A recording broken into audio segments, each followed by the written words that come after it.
What's up, my royal priesthood? It's another conversation with yours truly, priestess. Trigger warning: I will be discussing transphobia and the tragic school shooting in Minneapolis, Minnesota. So go ahead, click like, share, subscribe. Let's have a meaningful conversation and a respectful conversation. Hit that intro.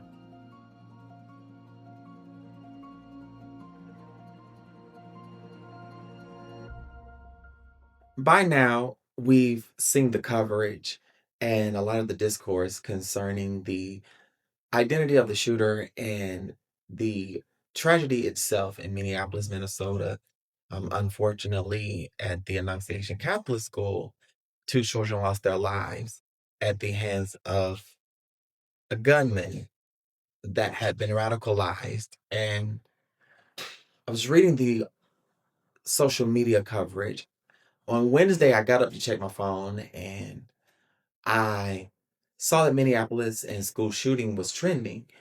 And when I started researching on social media, I saw a lot of anti-trans rhetoric. So I then went and checked out the reputable news sources, and I started reading where the perpetrator of this attack had manifestos with so much racism and anti-queer, anti-trans rhetoric.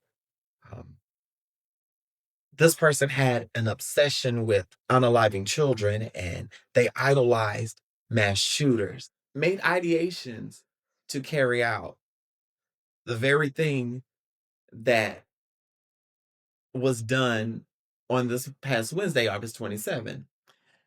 However, one key thing about this whole discourse concerning identity is that the gunman identified as a trans woman. And of course, you guessed it, transphobes and ignoramuses alike have used trans people and gender affirming care to say that hormone replacement therapy makes trans people violent, makes them want to commit acts of violence against children, when there is statistics and data that proves that the majority of school shootings and mass shootings have been carried out by cisgender men, particularly cisgender white men. And here these nuts go with the audacity to say that, see, this is what trans people are doing. It's funny that they always want to use statistics to crap on other people, but not realizing and not acknowledging that these statistics is pointing directly to them. And it's a never ending cycle of nonsense when it comes to trans people. This gunman's transness had nothing to do with this armed attack on the school. This had everything to do with white supremacy, and that this gunman had been radicalized, and obviously their mental health needs had been gone unchecked. The red flags were ignored horrifically. Okay.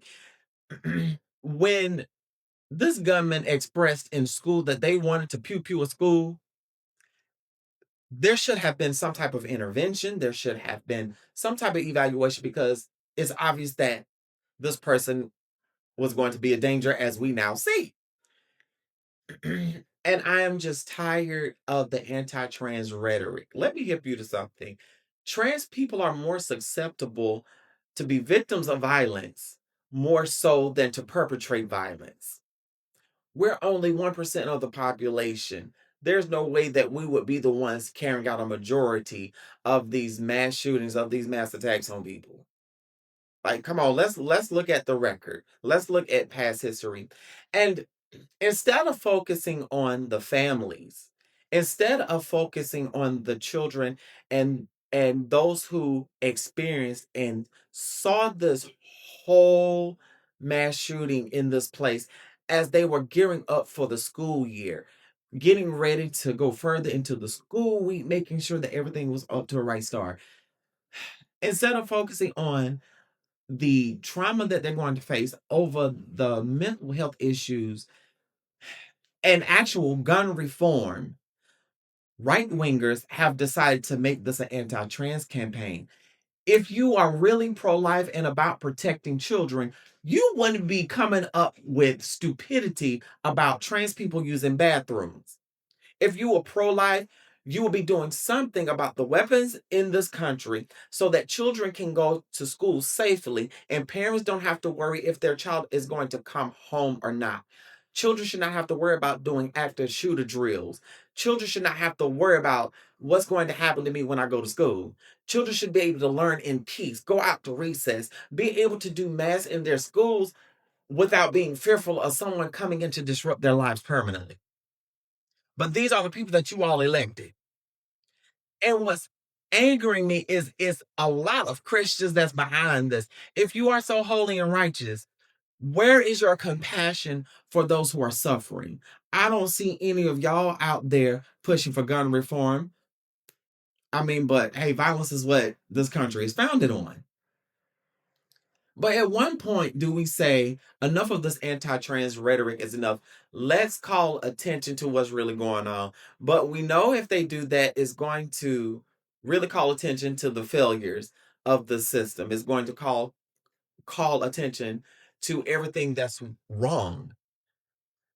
And the same rhetoric that they're spewing is the same rhetoric that they do to Black people. Just like for the thesis behind this takeover in DC, the whole narrative that, oh, DC is a violent city, that's really cold for the Black people in DC are violent. So we're going to police them even heavier. And so now with this anti trans rhetoric, is already causing more crap for trans people to have to deal with when it's just so unnecessary. Like, you already know that trans people aren't bothering anybody. We want to be left alone. We want to be able to pee in peace and just be able to get gender affirming care. But the kicker to this whole gender affirming care thing is no one is saying anything about violence when cisgender people get gender affirming care. No one said anything about these celebrities that got these enhancements to their bodies to portray Black people and use Black culture until it was no longer useful for them. And now they get all of this stuff removed to play back into the conservative life that they knew they had from the beginning. No one says anything about those people. No one says anything about when cis people get gender affirming care. But it's a problem when transgender people exist when we get gender affirming care. Trans people are not the enemy here. Trans people are not the ones committing the crimes.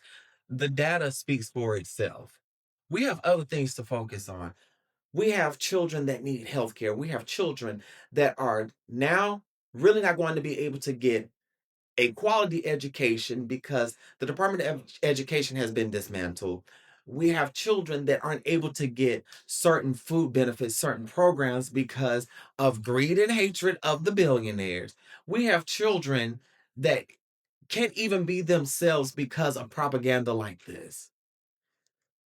Yet here we are focusing on how people identify and trying to use that as a catalyst for gun violence when it is incel radicalization in the name of patriarchy.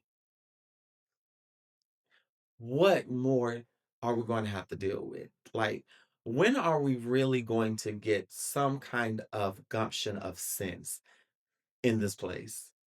Like the songwriter said, Earth is really ghetto and I want to leave. I've said all I got to say. Y'all live, love, and be free. Please comment below if you made it this far in the video. Leave a mermaid emoji. Live, love, and be free.